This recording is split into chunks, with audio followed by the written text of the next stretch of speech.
of the pond. He is DJ Schweitzer. I am Jeremy Lance. It is the week, my friend. That's why we're smiling into the microphones. Well, you have to. It's kind of a thing. It is a thing. Yeah, it is the week. So we are recording. It is Tuesday night, and when this week comes to a conclusion here on Friday, you and I will be sitting at TQL Stadium, probably standing actually. I wouldn't imagine. Watching USA Mexico World Cup qualifier in our hometown. It gets a little hyperbolic, like, over time, how often we've gone back to the well of, like, I never imagined this happening in Cincinnati. But, I mean, this one, more than I think a couple of the other ones where we've probably said that before, really feels like a holy crap, we've done it type of thing. Oh, yeah. Like, I don't... It's not, like, just really dawning on me, like... I mean, the U.S. men's national team, from where we sit right now, about 15 minutes in one direction as the crow flies, is calling it home for the week. Mm-hmm. Everybody. Pulisic, Stefan, McKennie, they're all there. Just about 15 minutes from where we sit right now. That's awesome. The soccer community in the U.S. is descending on our city as we speak. Yep. The big name pundits are coming into town. The talking heads are getting ready to show up here soon. It's cool. Like it's gonna be cool. And obviously there's all the festivities. It's gonna go on Thursday and Friday, and I cannot wait to just engross myself in all of that. I feel like I just want to be like a human sponge this week and try to just soak it all in. Soak all of it in. I really want to try to like monitor my alcohol intake. I was thinking so about that I can remember a lot of this, and not that I'm like prone to the blackouts, but you know how it is after you have a few drinks and things start to blur together a little bit, and you lose a little bit of the detail. And regardless of how many drinks I end up having this weekend, I think what is bound to happen is it's going to be too much for me to. Well, like, it's like drinking from a fire hose. You know what I mean? Like it's going to be. So we're doing a live show with our friends at Cincinnati Soccer Talk at Ryan House at noon on Friday. So if you're in the area, if you're coming in town, come see us. We'll be there. Yeah. But so that's like so noon. Like we're getting there at our Friday festivities starts at noon. Kickoff is at 9 p.m. That's the advertised kickoff time. Right. So we all know that it'll probably be somewhere closer to like 9:30. But yeah. But you're right. Like we're that's the 9-hour jump. It's a long that we're getting.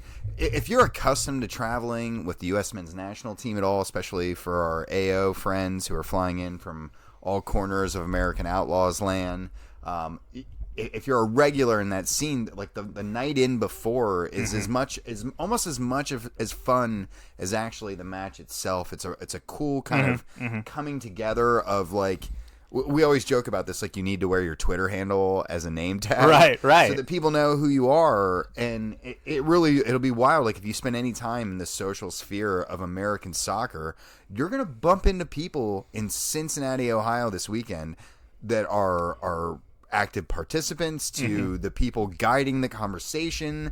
Like it's going to be a who's who. Jonathan Tannenwall's already getting flamed for talking about a vacant hotel that he's staying next to. Okay, good. So just good times. Yeah, we're all going to be subjected to way too much. Have you tried the chili conversation? Which I'm over it. I don't care if anyone else wants to try it. I mean, I'll offer it. But. Before the FC Cincinnati game on Sunday, and they had a whole festival thing going on in Washington Park, and they were handing out free conies, and I feel like they were a week early on that. Like, should have been. We got all these new people that are just, let's get it over with. All right, just have a coney. Here you go. Just go over there, give it a try. Let's get it done. Well, you better believe if we're going to be there at noon this weekend, and if they're passing out free conies in Washington Park, I'm going to be there, like literally at the end of that conveyor belt, just letting them letting them slide in. But yeah, it is really. It's really cool. We had this as like one of our later talking points, and I feel like we're starting off the show there, and we may as well just keep rolling with the hype of USA Mexico being in Cincinnati. And it is, I mean, it's just, this is a match that so many times we've traveled to other locations to watch, and we've had the benefit of it not being that far. Yeah, of a drive, generally right? speaking, Like, it's been 90 minutes up the road. Yeah, and that's doable. Yeah. And I know. I've seen USA Mexico in other cities as well.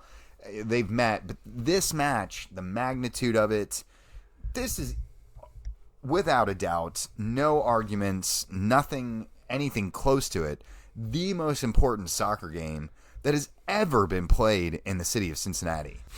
Yeah, well, yeah. Like, you can, maybe the importance of all the other ones combined might match this one. I think you can make some arguments about some FCC games in the past that directly led to here. In the past. But that is way in the distant past at this point. But they played 0 significant games in MLS. They are almost insignificant at this point. But the fact is that those matches in the past got us to where we are now. Right. And like this is I think we said this before, the pinnacle of American soccer matches. Like, there's not one that's, like, MLS Cup is big, but it happens once a year. Right. Right? And sometimes it's, like, teams you don't even care about. Sure. Right? Sometimes it's good matchups. Sometimes it's, like, really not great matchups. Oh, it's Seattle and Toronto again. But no, it's, yeah, we've seen these two opponents do battle time and time again, but they're the fiercest of rivals, right? Like, both of us would rate the other as their biggest rival. That matters. The scale of it being cultural, right? The culture war that exists in part between our two countries comes into the dynamic here. And then just the scale of the competition itself, right? Like, all the marbles, in some capacity, ride on the result of this match. And, like, they're just that combination of things. It seems, and again, here we are again doing the hyperbolic thing, but this seemed impossible to even think about. Just the same as the stadium seems impossible. Right. Just the same as an MLS team in Cincinnati seemed impossible. This is just like another one of those, like, holy crap! This never would have been in my wildest dreams a reality, and here we are. Friday, it's happening. Friday's coming. D-Day. We'll get into, because I want to talk some hype. I want to kind of preview the match a little bit. Also want to, like, again, I kind of mentioned those who are listening that are going to be checking out Cincy possibly for their first time Friday. Just maybe throw out a few suggestions. We'll kind of lay out roughly the things we know that are going on Friday. There's a lot. This is basically there's like a 4 square block area by the stadium where there's pretty much from like noon on just going to be stuff going on all over it. Yeah. This will definitely help spike our podcast listens this week. Yes. Right? This is what the people have been calling for. So there's lots to get into. Obviously, we haven't even really talked about the match itself, the players who are going to be taking part in it, so we'll get into that a little bit later on. But we got to do our normal run-of-the-mill things before we get to the fun that everyone's here for, right? We're going to tease you with a easy 10-minute opener, and then That's good. And then we'll make you wait. We'll make you wait like a half hour to actually listen to anything you came here for. Just get that minute mark ready. All right. Let's start in the Premier League, though. We should. Kind of a wild weekend of sorts. We had obviously the Manchester Derby, which is derby that I don't know. It gets billed as something that it's not. It's felt out of sorts for a bit. It has, but it also is like came back down to earth a little bit, right? Like right. It was I think really that's getting hyped, you know. Mm-hmm. Oh, yeah. The Manchester Derby, it's the biggest rivalry, and my parents were even asking me about that. Like, oh, aren't they the biggest of rivals? Like, well, in some people's minds, but in most, no. Historically, no. Like historically, that's not United's biggest rival. Rivalries are usually not built around a side that's completely dominant and and one that just, has been momentarily good in the rivalry. Right. Yeah. Who, weren't even in the same league 20 years ago. Yeah. That match happened. So that match happened. But kind of the bigger news out of the weekend is, City, we'll get to that. They win over United, but Chelsea drop points, Liverpool lose. A bit of a shakeup in the top four. Yeah. West Ham. West Ham is the big winner of the weekend. They beat Liverpool, giving Liverpool a pretty tough loss. And they find themselves in third place. So they vault into third place. They push Liverpool down to fourth place. Kind of a wild one for one match to kind of like shake things up that much. Liverpool, since the United blowout, they played 2 matches. They have 1 point off those 2 matches. Yeah, I mean, they've only had 2 wins in their last 5, too. Yeah. And that includes that blowout, of course. Yeah. And that was the one where everyone's kind of like, oh, they're the best team in the world again. I feel like Look out. Liverpool's back. This really is Liverpool that we had 2 years ago. That talk was real strong. And I agreed happy. Their form was really impressive and good, but they really hadn't played anyone in a while. And when they finally started, playing against teams that were actually good, things got a little rocky there for them for a bit. So, yeah, I mean, it's definitely gone off the rails, but not to the point where you're like, oh, they can't get back on them. Like, I think if they find themselves back in, the graces of, lower end of the table competition. But it shows that there's still the mortal team that they weren't 2 seasons ago when they were unstoppable. Oh, for sure. Right? Like, that team is still not here again.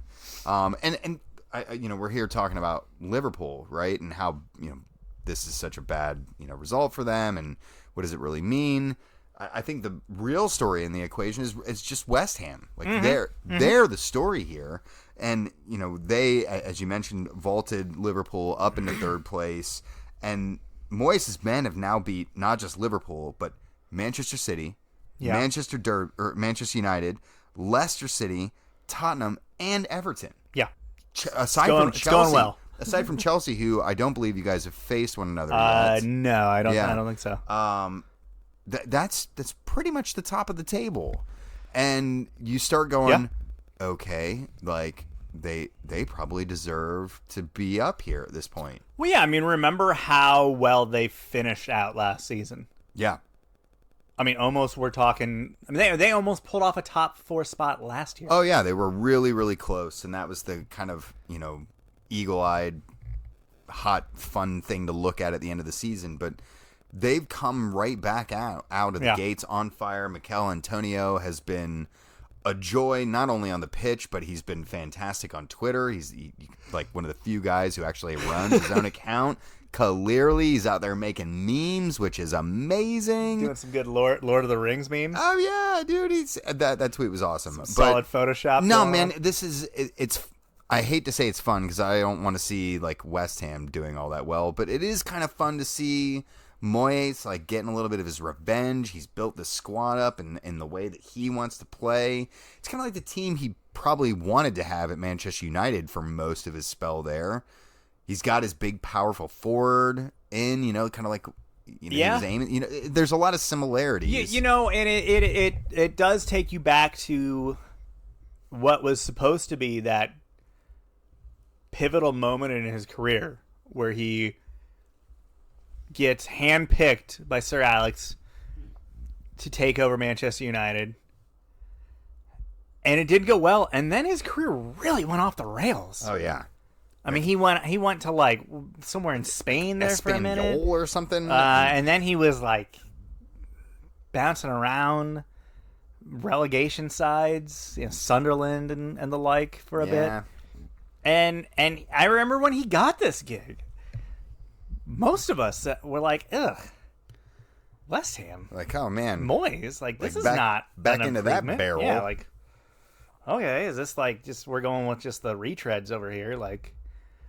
Moyes is just gonna be that guy that just hops around from mediocre club to mediocre club for the next 20 years and racks up like every other British manager out there. He'll be the new Neil Warnock and have 25 clubs to his name by the end of it. Why not?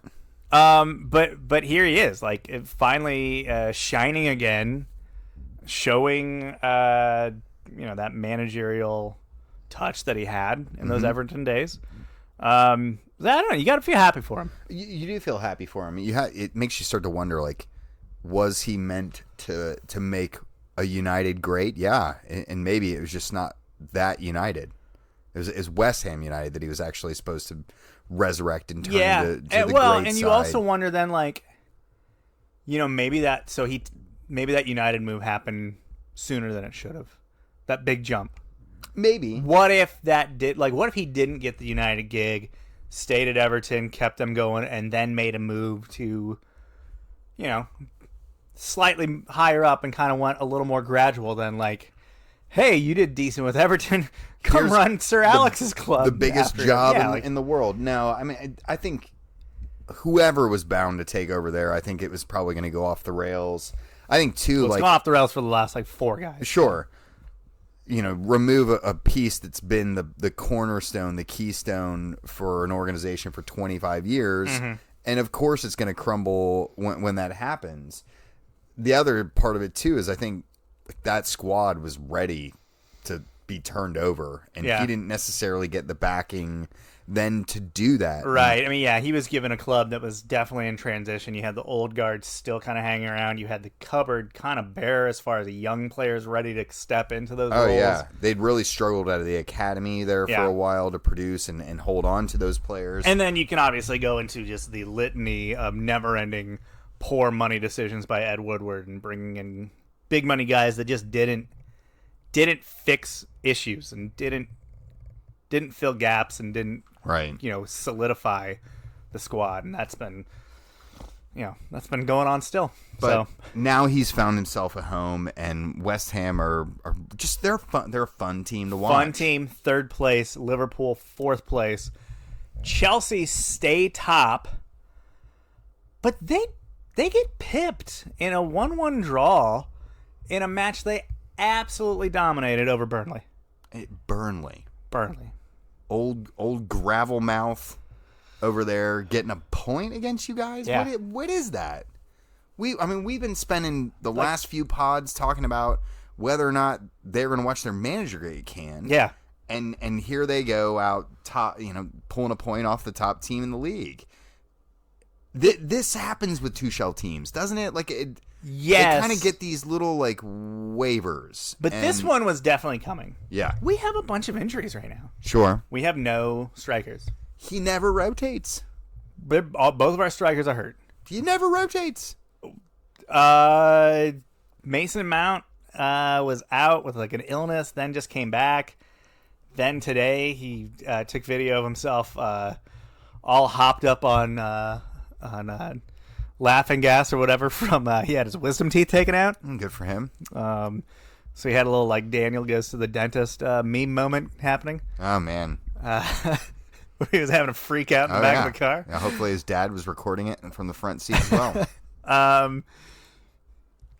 Pulisic just coming back from injury. He's barely, he played, I think both him and Mason came on in the 85th minute of this match. Always a great time to make an impact. Yeah, definitely time for that. N'Golo Kante's been in and out, and he's been a little inconsistent with his health. So it's been a tough moment for Chelsea. So as much as this was not the match I thought they were going to screw up, a bad performance was coming just because of kind of the issues that we've been having just with rosters right now. Too many guys out. It's that time of the year, though, too. International, season. And this year's been weird with, players' ability to travel and come and go. And, what that does to their availability as far as COVID protocols. Lots of things are kind of coming into play that aren't normally in play in this situation. And I think that is taking a toll on the players. The other side of this, too, is we're already seeing schedule compression ahead of the 2022 World Cup in Qatar. And as things have been moved around from COVID as well, everything's just really tight. And you kind of look across the league and you're seeing not just Chelsea facing this, and luckily you guys have a bottomless pit of players to choose from. Well, we're actively searching for that bottom, apparently. Yeah. But, I mean, it does, I think, have something to do with how much is being asked of these players. And Tuchel just is a guy who really leans on the guys he trusts. And maybe that's something that's going to catch up with you guys. I'm intrigued to watch and see what transpires in that. Well, next 3 matches for Chelsea after this international break: at Leicester, hosting Juve, hosting United. That's a 7-day stretch. Walk in the park, right? I mean, 3 teams that are not in great form, but still 3 real tough outs. Yeah. So we'll see. Let's just whip around the league. Manchester Derby, it happened. City won 2-0. It was about as expected as it could have been. In fact, you almost were like, oh, okay. United held them to 2. Yeah, good for them. Yeah, that's enough to see Ole keep his job probably. And Sure. It's been wild. He got another vote of confidence this week. He really did. But it also, like, we saw like a cacophony of former United stars be like, hey, maybe it's time for him to mosey on out of that position. Yeah, I saw Rio was going off on it. Mm-hmm. I think we've seen Paul Scholes. Yeah. We've seen Neville do it at this point now, too. It's just a lot of guys and these are guys that, like, these are his homies, right? Like, he played with these dudes. At least some of them. But, I mean, this... Have we gotten word what Yap Stam feels of the situation? Well, I mean, he's available. He is available. Yeah. If there's one thing that's true, it's that. Failing upwards, indeed. We'll have to wait and see what happens there. I expect nothing. But yeah, City... Stam and Ole were there at the same time, right? They absolutely were. Okay. Yeah. I was sitting there like trying to get the timeline correct. No, they won a Champions League together. Yeah. So, okay. Yeah. City, though, they get their win comfortable. Yeah. Right. I mean, not much more to say about that other than they should have and did. You should have won. You did win. Yeah. All right, moving on. Yeah. Leicester City got held by Leeds. Another kind of wonky result by Leicester. By the way, both goals coming in the 26th and the 28th minute were the 2 goals of this match. Yeah. So I'm sure that was a fun watch. But at least there were goals in that match. Conte's Premier League debut for Spurs against Everton, 0-0. Yeah, even had a man advantage for a sizable chunk of the last few minutes of the match, too. A match between 2 trophy-winning Chelsea managers. Everton were missing a ton of impact players in this match as well. Mm-hmm. Richarlison was out, Richarlison was not out. Calvert-Lewin was out. It seemed like a good place for Spurs to maybe get their mojo back a little bit. And Conte himself was kind of like, hey, I can't really be disappointed. Like, it's better than their last time out in the league. And he's been talking all week like, hey, look, like, we're working hard now and we've got everyone pointing in the same direction. And he's in instantly and we see a back 3. He's not waiting this time. It's textbook Conte. Remember at Chelsea, like he waited till like that bad Arsenal loss, and then he was like, "All right, well, we're doing it." Yeah. He came right out with the fire, and ultimately, didn't get the result. But he has said like they need a lot of work, and this match shows that's still the case. But it does seem like his arrival has turned a few of the players' heads, gotten them moving in the same general direction again, if nothing else. I think Victor Moses is available if you need him as a wingback. Hey, why not? Worked the last time. Yeah, I'm not going to say no based off how that went. Might as well. Yeah. Might as well. I don't think there's anything else in the league that happened of merit. Arsenal got a 1-0 win over Watford. They're all the way up to 5th in the table. Okay, actually was something I didn't want to point out. They've quietly crept all the way up to 5th. Yeah, like we were all pointing and doing the ha at them like not very long ago, and suddenly here they are. You have vindication for the Arsenal supporters that said, "Well, look at the schedule layout. Mm-hmm. We had a lot of tough games at the beginning of the season. They did not go well. We've now had some more manageable games over the past month or so, and you can see how we fared." So, as everyone's schedule will, December is always chaos. December is always a very tough out. We'll see how they manage that. Yeah. I mean, Arteta, when faced with tough circumstances, has not fared fairly well in them. So No. This January stretch, I think, will be where he'll have to actually prove whether he's got the meat and potatoes to do this thing. All right, let's go stateside. And before we get to Friday's match here in Cincinnati, we got to talk MLS Decision Day, or at least the fallout of Decision Day, as the MLS regular season came to a close. Odd scheduling, so the playoffs don't start yet. Like we have an international break, so sure, the playoffs don't start right away. In fact, if you're the one seed, if you're Colorado or New England, you obviously don't play a first round game either. So it's 20 some odd days till you play a game. Super annoying from a coaching perspective. Oh, yeah, that can't be great. While it's nice to get a little bit of a break, it's almost kind of like, oh God, could you just make these guys do a short turnaround so that we can make this thing happen a little bit faster? Luckily, Bruce Arena's not one to complain, so no. Should be fine. No, he won't say anything about that. Let's start in the East. Let's talk teams that are out. DC United, Lasada, first-year manager. I'd say not a bad. I mean, DC's been crap lately. The fact that they came that close to a playoff spot, they fell just short. I'd say first-year success, ultimately. Upward trajectory. Yeah. They definitely are in a rebuild project at the moment. Sure. There, so I think they'll give him some time, and deservedly so. The Crew. Mm-hmm. Not a great sequel to last season. No. Porter teams do this. When he won with Portland, they crashed out, didn't make the playoffs in the following season as well, and then he was out the door. Is that a burnout thing, or is that just a... I'm not sure. We don't have a large enough... And the weird thing was their off-season, it looked like they added more. Yeah. They looked stronger. Yeah, they've really struggled with injuries this season. There have been some long stretches where they've been without Zardes, they've been without Zelarayan, they've been without Kevin Molino, one of the guys they brought in that was this, they brought in Molino and Bradley Wright Phillips as just surplus, and you're like, oh my gosh, what are they doing here? And they ended up needing both of them. Yeah, Molino ended up being injured for most of the season, and the guy who really broke through was that Barry kid. Yeah, right? Barry up front, which you'd be like, oh, that kid who's probably from Austin, Texas, but then it turns out he's actually Hispanic. So regardless, they just, it wasn't a great season for the Crew. Not what they'd hope to open up that new ground with, right? But yeah, it goes. Obviously, they fared better than FC Cincinnati did in their new stadium, but their first season in the new stadium was also pretty frustrating. Not a whole lot of home wins. Yeah,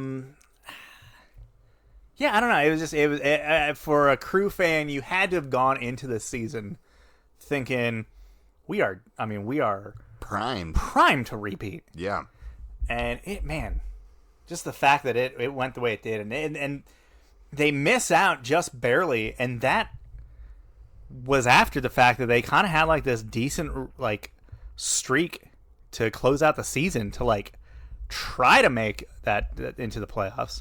So it actually looks a little better than it really was. Yeah, well, something to build off of, if nothing else. Montreal, Wilfred Nancy just gets handed the team right before the season starts. And almost puts them in the playoffs. Not too bad. I'd say pretty solid. There's obviously a lot of question marks for Montreal. They just punted their GM. I don't know. I feel like they have a lot of questions to answer for themselves for the offseason. They seem like a club that they're doing the bare minimum necessary to make everything happen. Yeah. Yeah, no, I think you're right. Inter Miami, not doing the bare minimum, you could actually argue doing too much. Yeah. They now have to kind of figure out what to do next with this sort of bloated club, right? They have all these players that they brought in on crazy wages, some of it not even legal, and they're not making them a winner. You brought in this, big high profile guy as your manager. That's not really gone well. Mm-hmm. A lot of names, a lot of flashiness, but the results are just not there. And I don't know if they desire to actually do the things you have to do to make an MLS club successful. I feel like they still are going to want to push in the same direction of let's just get more. How about, these big names didn't work? Let's go get other big names that are also on their back end of their career. Yeah, I don't know. There are so many places that build of the team, of their technical side of things, seems so out of whack. Mm-hmm. It really does. It seems like David Beckham's way too involved, and it almost also seems like David Beckham is not enough involved. They make really weird choices for someone who should probably know the league better if he is pulling the strings, and if he isn't pulling the strings, then the people who are don't know anything about the league. It's like they were look, we know we can get DPs. Let's go out and get as many of them as we can. Yeah. We're oh, wait, we have too many of them? Oops. Let's just get a bunch of DPs and we'll figure out the rest of the pieces if you're going to break the rules, you should make sure that it makes you good as a result. Yeah. And unfortunately, they've fallen well short of that mark. Well, it's this desire by them to they want so desperately to be a glamour club in this league. And they're trying so hard, and all of their efforts have just been failures. Oh, we're going to build this amazing park in Miami. We're back we can't? Exactly where the other team died. We just have to take Fort Lauderdale's old rinky stadium and paint everything pink. Yeah, to be fair, they raised it. Yeah, I mean they did. Yeah. But still, I mean it's not what they were looking for. It's not Miami. It's not the location they wanted. It's not Freedom Park. No. But too, they didn't get a shirt sponsor until the second to last week of the season. What is that? David freaking Beckham is an owner of that team. Isn't the guy who owns Sprint wasn't he one of the owners at one point in time? Maybe. I don't know. You couldn't have slapped Sprint on? Just put a name there just to look good. Geez, what are you doing? A placeholder. Yeah. But there's a lot of areas where things are just not going right for Miami. So yeah, they got a lot to figure out. Chicago also has a lot to figure out. They punted a third of their team before the season ended. Yeah, that's a great Also move. dumped their manager recently. Oh, okay. Or their manager left for family whatever. They need a new manager, so they're looking for one. I don't know. I don't understand that club. No one does. It's just a real half-hearted rebrand that they're doing. Okay, so now we have a new logo. Again. It's been again because the first one was not good. So bad. Yeah. So they'll have that for next season. They'll actually use that one. Again, we had multiple clubs push out new logos this year and then didn't actually use them yet.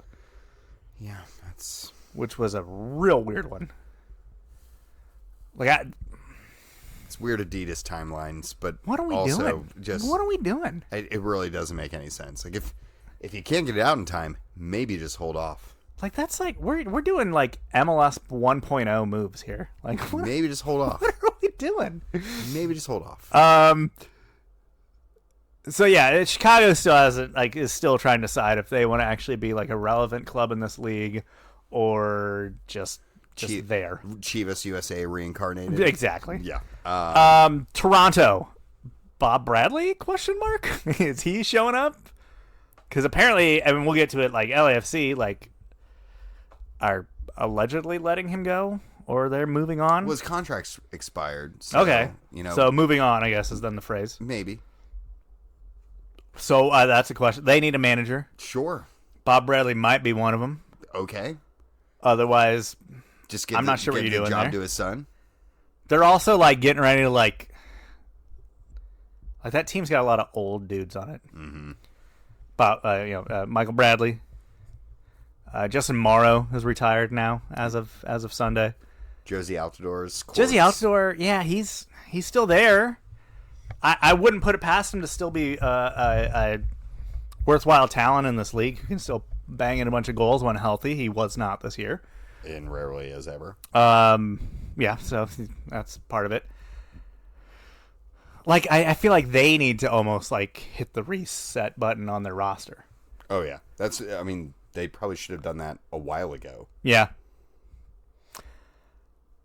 And then FC Cincinnati. Oh, them. Basically needs to hit a reset button on just the whole concept of this thing happening. Every year.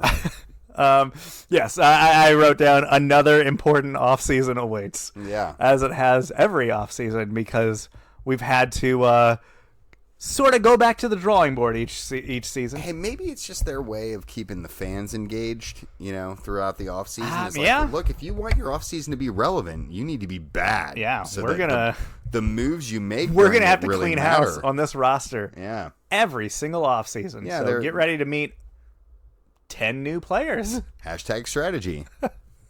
So they have a lot. Chris Albright has even gone out and said, like, we'll have more flexibility in the upcoming offseason, not this one.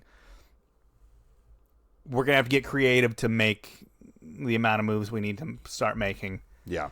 It'll be interesting to see what he's able to do, who he's able to get rid of. Yeah, I mean, that's kind of the big thing is, like, how do you start getting out from under some of these asinine contracts? Easier said than done. Extremely.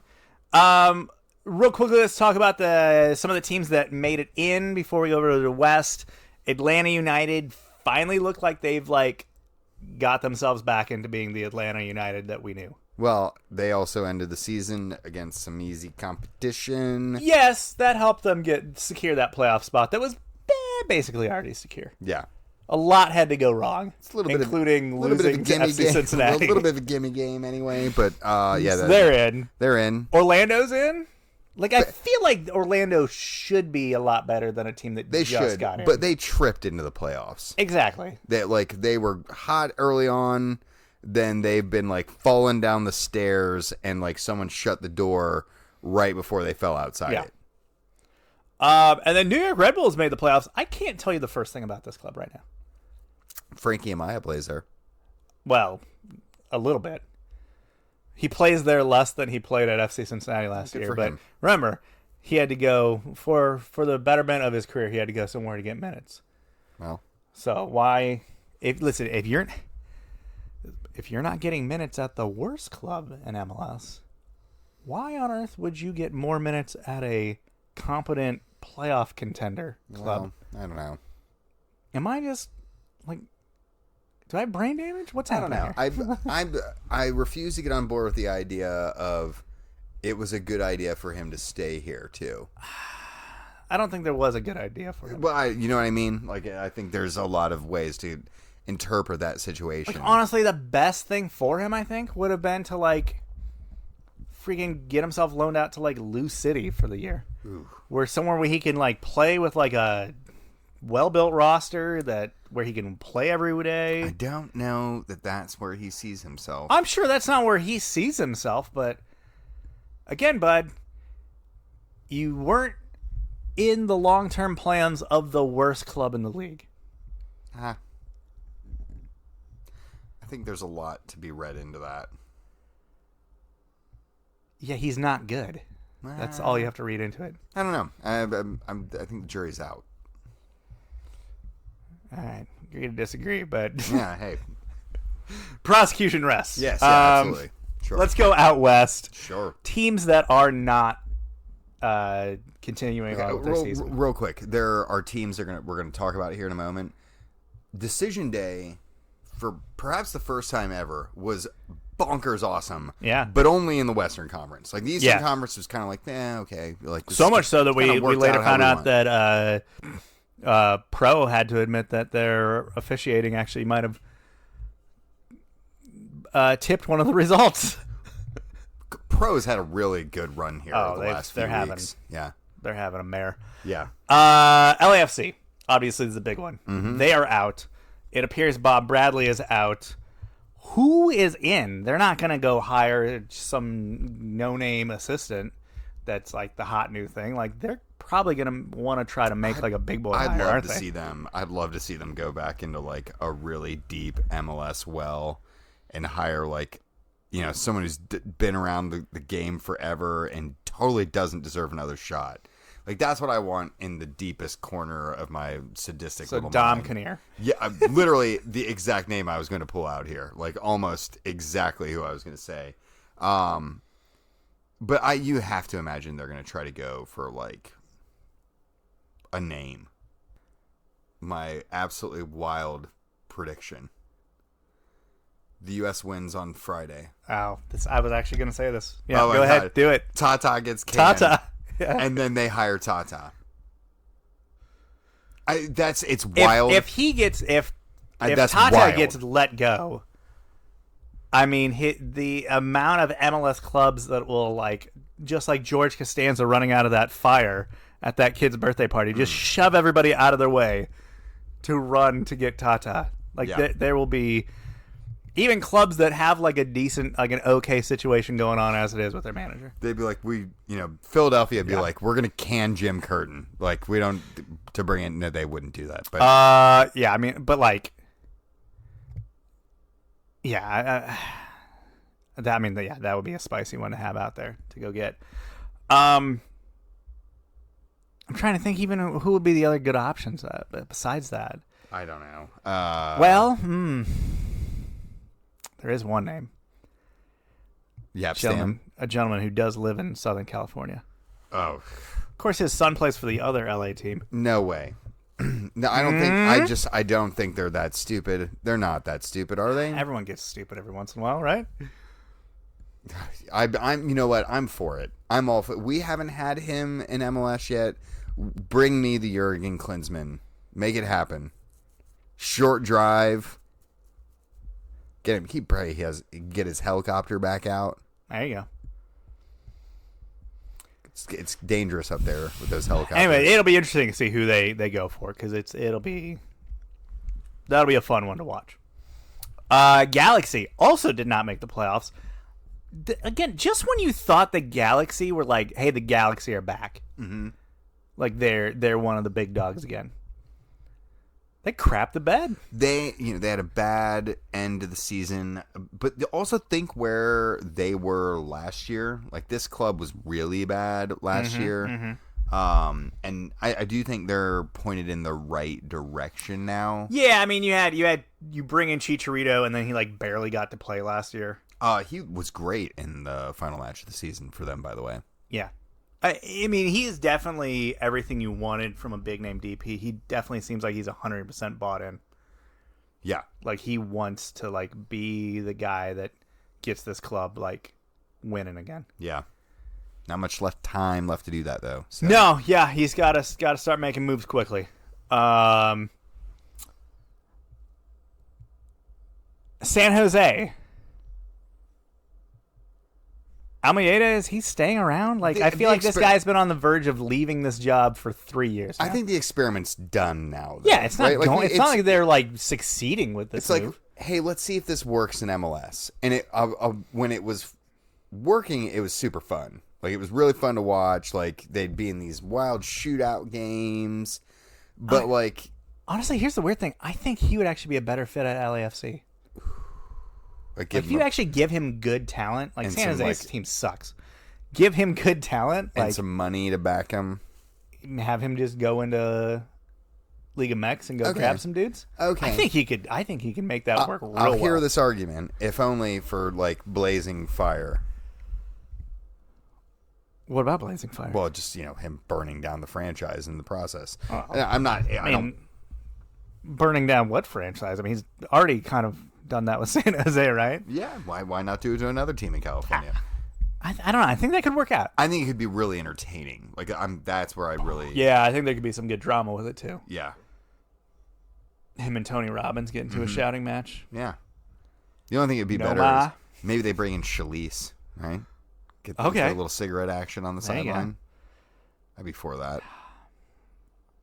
Can't choke any fans this time, though. No. I mean, we'll see. Maybe. Depends on who the fan is. Yeah, okay, it's fair. Dallas, they're looking for a manager. I don't know what this club wants. I mean, they're the official... Are we going to say the same thing about Houston here in a couple minutes? They fired Tab Ramos, so, like, they're Houston's just like, okay, hey, Pat Onstead, congratulations. You've just been hired to just fix a complete trash fire. Like, this club sucks. You've been hired to fix this fire that we actually would like the fire to keep burning. Yeah. We're probably not going to let you spend big money on getting anybody worthwhile in that club. Maybe Kubo Torres is available again. Oh, yeah. There you go. Get him for the... Yeah. Ooh. Austin. Hey, man. First year. Not bad. 7 wins. It's more than FCC have had in their first 3 seasons in MLS, so... There you go. Teams that are in. Salt Lake. Do they have a manager? Like a permanent manager? Is Pablo Mascheroni not their permanent manager? I don't know what is happening in that club. He has had some absolutely bonkers quotes. I thought they were looking for a manager. I thought he was just there, just holding the reins. Yeah, just keeping the seat warm, furling his mustache. Who owns that club right now? MLS? I don't know. That's a great question. There are a lot of things going on there. They have an amazing training complex, though. Hey, you got that going for you. Yeah. Which is nice. Yeah. Yet there they are in the playoffs. Mm-hmm. Snuck in, perhaps, by assistance from Pro? Yeah. Yeah, that was the one in question where Pro may have hosed Sporting Kansas City. Vancouver made the playoffs? What? Yeah, that's weird. Sometimes they're easy to forget they even exist. The only reason they really do. They they yeah. No, I actually had this exact same point written down. You know they exist only because the headlines they do make are for all the wrong reasons. They're making bad. If you don't know anything about MLS and you're like, oh, I need a villain to root against right now, it's the Whitecaps. It's the Whitecaps. They've been covering up abuse in their organization. Yeah, they're the Chicago Blackhawks of MLS. Great job, guys. Yeah. So there you go. That's easy enough. But there they are in the playoffs. Mm-hmm. Hey, how about that? And then Colorado finished first place. What? They've had some good social media this week where they were putting out all the people's predictions of where they would finish. And as they should. Yeah. I saw some people being like, oh, I also picked you. Why didn't you throw in there? It's like, are you asking to be advertised? Yeah. I would put anybody and everybody on blast. I would enjoy the moment. Yeah, I would absolutely do the same. Yeah, Robin Fraser's got the team going great. Do they have DPs on that squad? Could you name a player aside from Kellen Acosta that plays for that team? And Robin Fraser, Robin Fraser is not still playing, play right? for them okay. any longer. Yeah, all right. He does coach them. So that's there. So that doesn't count. No. Tim Howard's gone. I actually know their reserve goalkeeper's name. Who's the reserve goalkeeper? Clint Irwin. Oh, is it really? Yeah, absolutely. Feels like I've been there for 100 years. Friend of the podcast, yeah. Okay. So there you go. So that sets up MLS playoffs. Those again start not now. A while from now. So we'll preview those when we get there. In the Clausura. In the what? The Clausura. Oh, I thought you said a different word. No. Dolores. Let's talk USA Mexico. Yeah. Okay. Let's talk the team. Let's actually talk this roster. The big surprises. No Claudio Reyna. No. He's definitely not playing. Yeah, he's definitely. No Gio Reyna either. He's hurt. Mm-hmm. No John Brooks. I think that's the other one that kind of, shook some people to an extent. Yeah, I mean, that was the... Yeah, that was kind of the big omission that people are worried about just because of experience, the veteran experience that he brings without also being Tim Ream. Yeah. So that's like two good things at the same time. Yeah. Also, like, it's Ricardo Pepi or bust up top, I guess. Like, Yeah, that is a weird one. You would have thought they'd felt bring like in you'd give yourself one other striker. Yeah, just one other option to throw up top there. Josh Sargent, or I know he's not scoring much for Norwich, but no one really does. No one is scoring for Norwich. By the way, we didn't mention this. They won a match and their manager still got fired. We actually didn't mention this. Like, 3 managers got fired over the weekend. We totally just skipped past all that. Whoops. Yeah. I even had that in my notes, and we're like, nah, it's not relevant. Yeah. Okay. But yeah, it is a very odd choice to go with a single striker up there. I guess they're hoping that won't be much of an issue. It's a really odd choice. I'm completely flabbergasted as to why they wouldn't bring. You just kind of wish that. I mean, even if it was Jossie Zardes, it's like, okay, at least you have another option if Pepi just gets iced out. I guess you're thinking like Weah could do a job in a pinch up there. Yeah, do you go with like a 2 up top with like him and like a Scally or a Weah or something? Yeah, I don't know. You know what I mean? It's a really weird choice, but Pulisic is in the squad. He is. He was, in fact, first one to arrive outside of the guy who was literally playing in TQL hours before it was reporting time started. Mm-hmm. Tuchel has asked to not break. Hey, guys, don't break him this time. Yeah. We literally just got him back. Please don't break him again. Yeah. And Berhalter said, like, I'm sorry, what? I can't hear you. I'm sorry. I don't speak Deutsch there. Yeah, but not sure if you don't understand what we've got going on here. I know that he's an important piece of your puzzle, but he's kind of like the piece that fits all of our puzzle around it, right? How much? Yeah, I was saying, how much do you think he plays in this match? I mean, who cares who plays in Jamaica match? Right? He's going to start this match, right? They're going to really It'd be a big up. statement. It'll be a big statement. He's not ready to go. Here we're just he's going to be available. We'll see what can happen. Okay, but here's the question. If you do feel like if given from what Chelsea's telling you and what maybe your staff is seeing in training and all that stuff, what if you could basically only have him for 45 minutes? Do you want him for the first 45 or the second 45? I mean, that's it. Now you're getting into the real like. Well, I mean, but that's kind of what you're gambling with there, right? Like, right. If you feel like you kind of have a short leash with how many minutes you can play him, when do you bring him in, right? It's when you think you could get the maximum effect out of him. Like, he would be a great boost off the bench, right? Like, that's an easy little lob in to be like, oh, deal with this now. And maybe that's the ideal situation for him. Uh-huh. But I could totally see them being like, well, they're not expecting us to start him. Let's do it. Yeah. Yeah, no, I see it. Tuchel's begging him not to do it. Greg Berhalter's like, man, do you see these kicks? I'm going to start him. Yeah. What are you going to be on the lookout for Berhalter to do his pre-match jog throughout the city, go on his run like he did in what was that, in Nashville a couple weeks during the last one, where 100%. All these people caught footage of him just like literally just like doing his like just doing a run, just going for a run. He does it everywhere he goes. Yeah.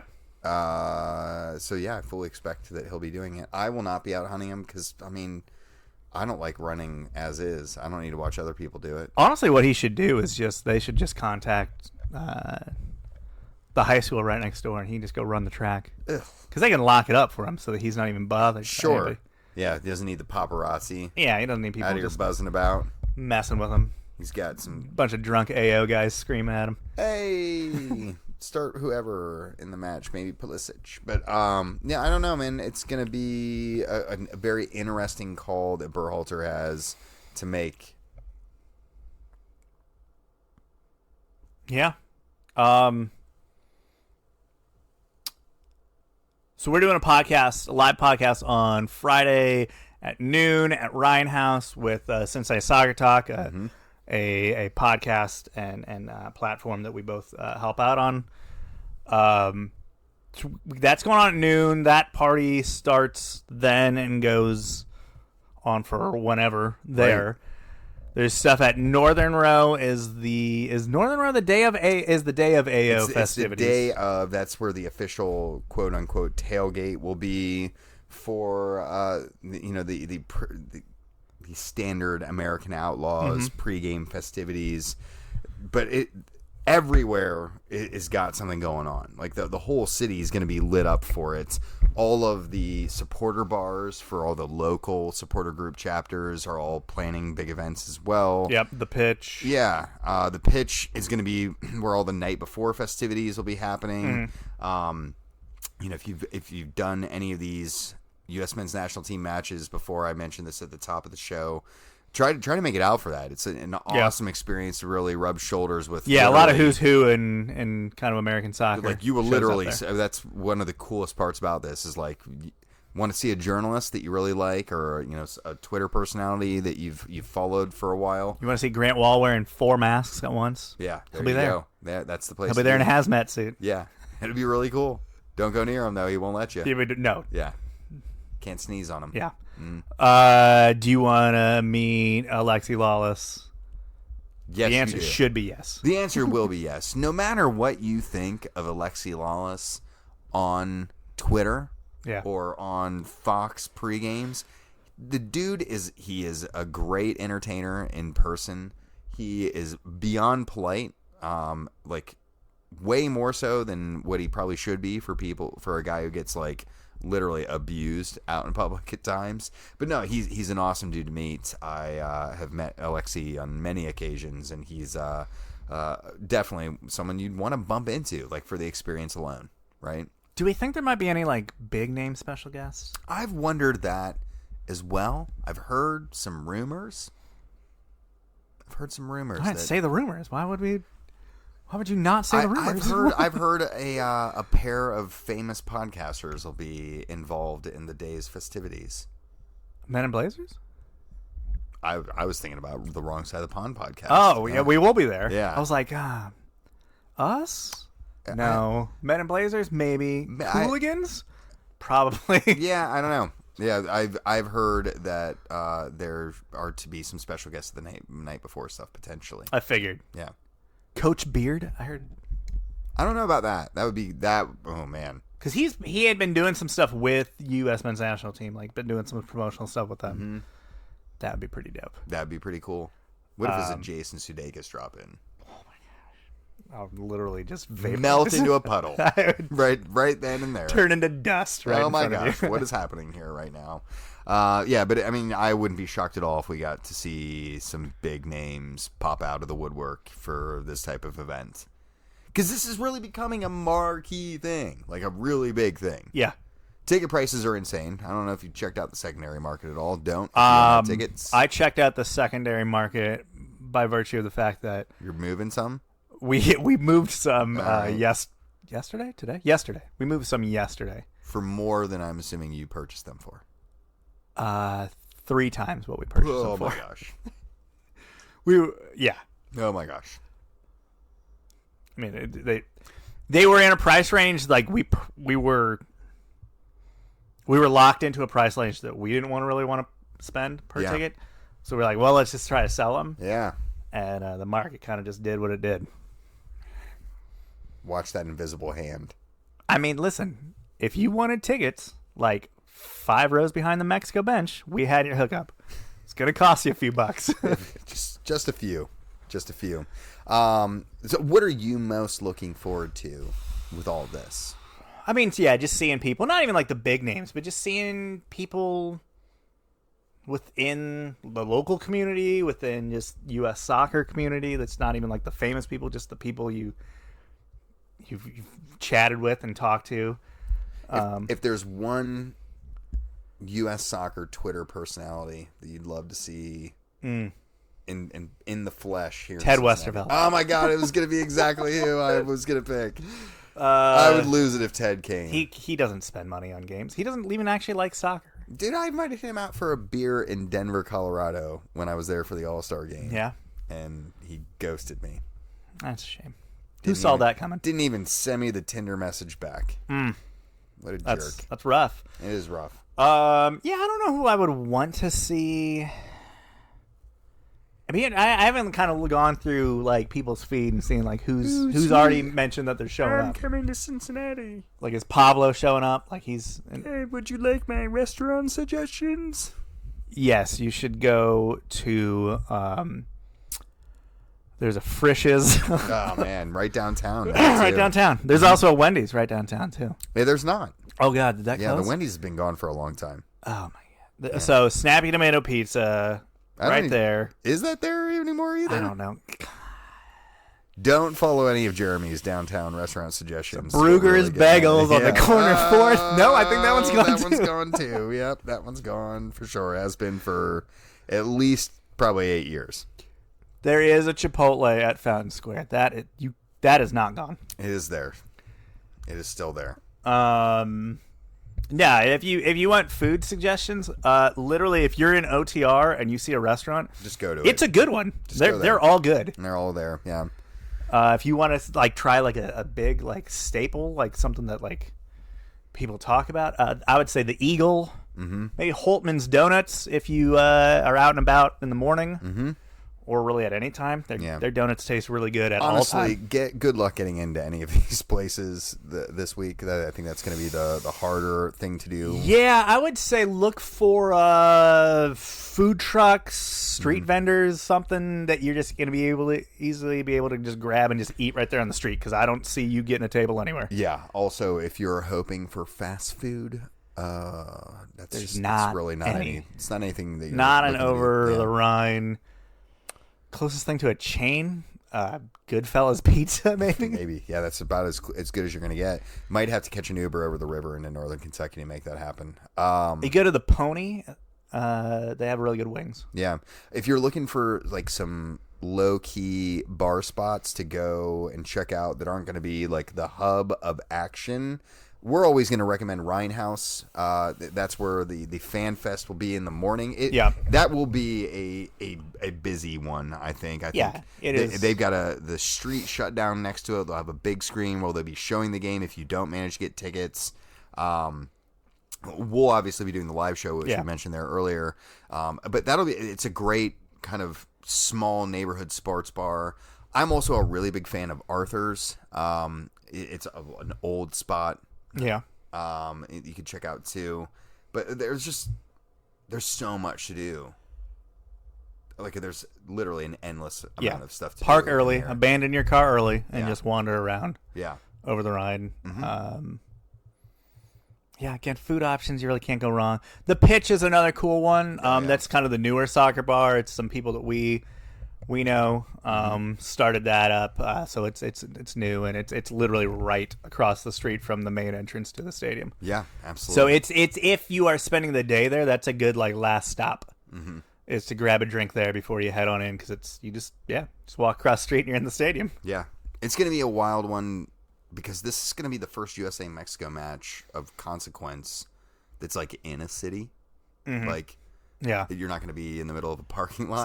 It's not at the fairgrounds in Columbus, or I mean, like I'm trying to think. Previous USA Mexico. Well, so you had Colorado over.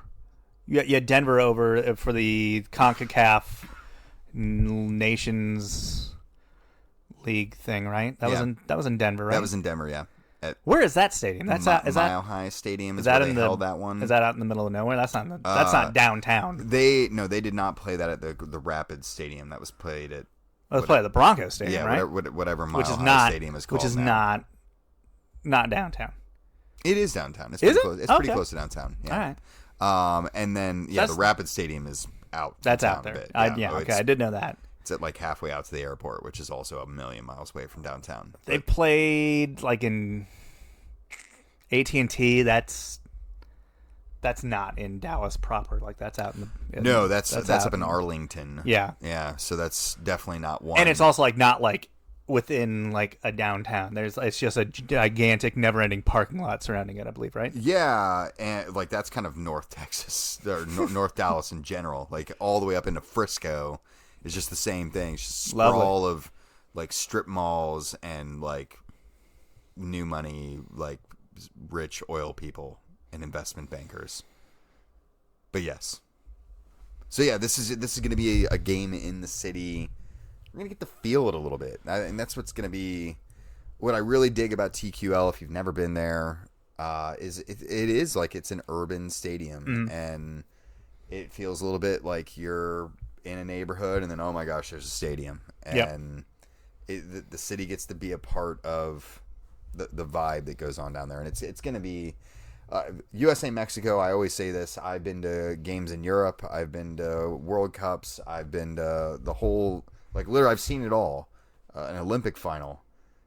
This is it. Like USA Mexico has always delivered, even in games they've lost, has delivered the atmosphere, the intensity, and it's a privilege that I really. So the last big one, the last Dos a Cero, I should say, was in Columbus, 2013 World Cup qualifier, and I covered that match. Was working in the press. Yeah.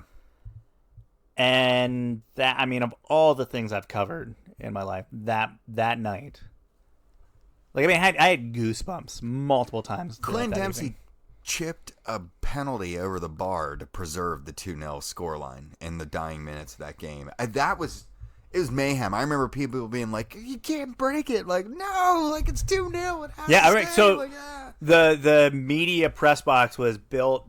It was like a temporary one right behind the AO section, which was right behind that goal that he took that penalty on, and I remember hearing the fans basically yelling at him to miss the penalty. Miss it, and he did, and it just was, oh my gosh, just spread like a wave in that stadium. Yeah. I was standing at the other end of the pitch for that, and just it just felt like an enormous wave washed over top of you. So yeah, I remember the press box multiple times, when the U.S. scored, the press box literally just shook. Incredible stuff. Incredible stuff that we get to have here in Cincinnati, and hopefully it lives up to the hype. I think that brings us to the end of the show. We need to do our winners and wankers before we get out of here real quick. Give me your wanker this week. My wanker is NISA. Oh. Wait, could you explain that for those who are unfamiliar? So NISA stands for something. I don't actually even know. Northern International Soccer Applications. Agitators. Agitators is probably the better way of putting it. It is America's official, unofficial third division, second. I don't even know what they are. Yeah, they're third division technically. Sure. Yeah. They are third/fifth division. Listen, it's been a bad run for them. It was announced today they're losing their crown jewel in Detroit City.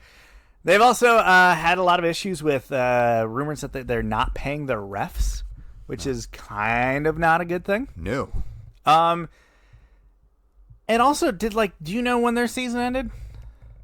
Not yet, I don't think. Or maybe it did. I don't know. We were talking about NISA before the show, obviously, and it was we were talking about there's NISA, there's NISA Nation. Then there are also NISA affiliates, and I'm like, what are all of these? Feel like we things? we looked. I still we feel still don't have an answer. They have all these different tournaments and competitions. But hey, they're doing it the right way. Yeah, DJ, it's open. So it's open for teams to just walk right out the door. Yeah, also open for interpretation of what good soccer is. Yeah. They are a frustrating bunch. Their supporters. I don't know how you watch what Nice is doing, regardless of what you feel is the right way or wrong way that leagues should operate. They all should be functioning properly, and trying to elevate soccer by doing everything first class. And that can't it'd be intellectually dishonest to say that is what they're achieving at NISA. I mentioned Detroit City said they're out. They had a response that was a little spicy. If by spice I mean salty. Yeah, I went ahead and pulled it up because it's delicious. The National Independent Soccer Association. Oh, that's what it stands for. Confirms Detroit City's FC requested to depart the league. They are a quality organization that we wish well. ... If they respect the legal agreements and obligations the league and the member clubs have forged together. There's a threat. stipulation. That's a threat. If and only if. Announcing the jump before the season's end and not fulfilling the commitment to the 2022 season brings into question sporting integrity. Also, it should be the baseline that USSF ensures that order, not chaos, exists in the U.S. system. NISA, NISA Nation, and the NISA affiliates believe in the mission of creating a true open system based on merit. As a result of these efforts, we have 4 great new independent clubs taking to the pitch this spring. Yeah, sure. One of them has the world's worst logo. And many more communities will see their independent clubs and players fulfill the dream of competing the path to pro. It is surprising that Detroit City, a historically stalwart supporter of the open system, has chosen franchise over club, closed over open. NISA has many great storylines. Stability over disaster. Yeah. Wait. Life over death. Those are our focus, and we continue to champion independent Money soccer, over debt. So petty. Unbelievably petty. It's not good luck. Your wanker? My wanker was actually not NISA, Okay. surprisingly. I went for Manchester City. This is just a really easy one here. Okay. And that's... I don't know if you heard, they had a former academy player commit suicide this week. Not great. And it was directly related to, he said after he got injured, he felt like he wasn't properly supported by the club. Ooh. And then he ends up getting released by them and then kills himself. And it really it shines the spotlight. And City are far from the only club that do this. They're just the ones that end up in the crosshairs at the moment. But I was going to say, I feel like within the past 2 years, I've also read another story or heard a story of former academy prospect ending his life. Don't ever read about the academy systems in Brazil. It is literally like one of the darkest, you will hate Brazilian soccer after hearing about it. It's just really awful. But what I'm really getting around to is these clubs treat these kids like they are commodities and like piles of meat that can be traded around. And once you don't serve a need, you just get tossed. Boom, off to the pile of discarded toys. So just remember that when you're thinking about all these kids that aren't meeting your expectations and maybe get a short appearance and then get cast aside, they're people too, and maybe you don't need to harangue them on the twitter.com.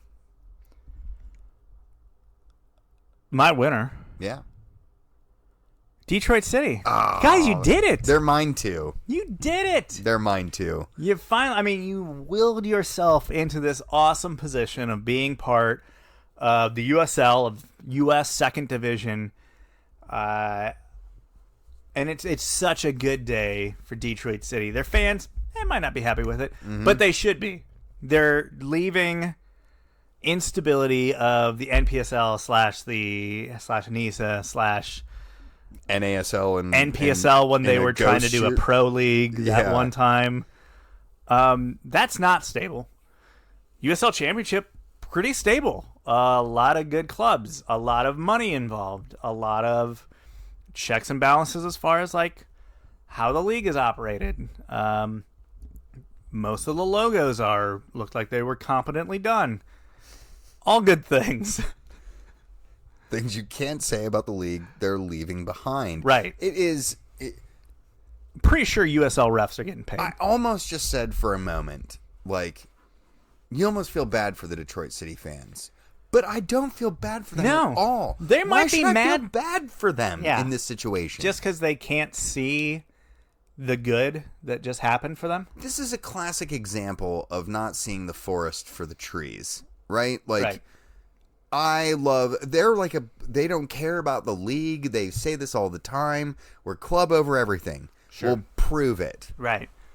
Just because your club needed to become a franchise to exist, are you going to forego all of your attachment and whatever because its financial arrangement has changed?